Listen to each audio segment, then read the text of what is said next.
On a l'impression que c'est plus long la nuit, que ça va moins vite. C'est vraiment calme, il n'y a pas un bruit. Donc ça fait une sensation que c'est des nuits interminables. Mais bon, c'est pour ça qu'on amène la radio sur le bateau, on écoute un peu la musique pour faire passer le temps. Ça fait un peu de musique pour les lamproies, elles peuvent venir danser dans le filet. Je ne sais pas si ça les attire ou pas, mais bon, c'est pas sûr du tout. Pendant que la musique fait son effet, David patiente le temps de la dérive. C'est aussi ça la pêche à la lamproie. De longues minutes d'attente dans la nuit noire, seul à bord, en espérant que cette fois-ci, il y aura du poisson. Ah, j'en vois une là. En remontant le filet, David ramasse lamproie après lamproie. Il ne se sera pas levé pour rien cette nuit. En voilà une autre. Vers 4h30 du matin, il rentre chez lui avec une dizaine de lamproies dans le bateau et retourne se coucher pour une petite nuit, car dès demain matin, le travail à terre l'attend.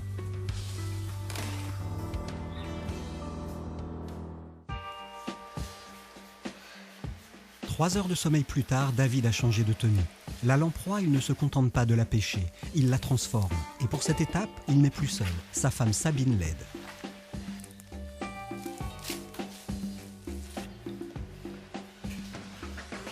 Au départ, c'était en soutien à David, comment soutenir son activité et l'aider à la développer. Jamais j'aurais imaginé que je travaillerais dans un laboratoire à transformer la lamproie, vu au regard des étapes de transformation. Et puis au fur et à mesure, je suis tombée dedans, quoi, hein. Je me suis fait aspirer par cette passion autour de la lamproie, ce mystère aussi.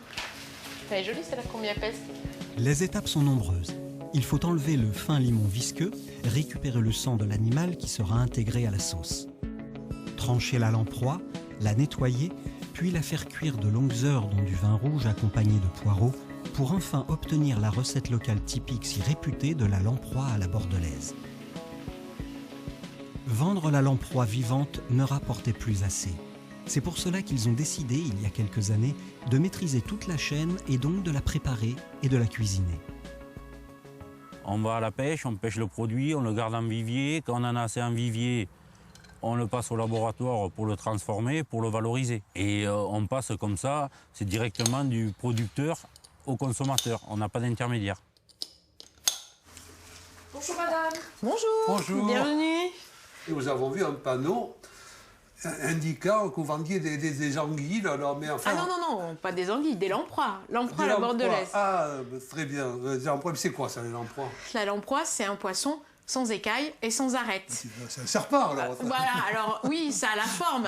Elle pèse à peu près 1 kg, 1,2 kg. Et c'est sur la remontée qu'elle va être pêchée par mon mari, en l'occurrence. Ce que j'aime, c'est l'animation de la boutique. C'est pas simplement vendre nos produits, c'est en parler. C'est présenter le métier, présenter ce poisson aussi et sa particularité, son histoire, comment il évolue sur les migrations. Et aussi, c'est tout ce qu'il y a autour. C'est des histoires d'hommes au travers de la pêche, des techniques de pêche qui sont ancestrales et qui sont encore pratiquées aujourd'hui, de moins en moins puisqu'il n'y a plus de pêcheurs. Et puis c'est aussi toute la transmission autour de la gastronomie. Voilà, c'est un plat gastronomique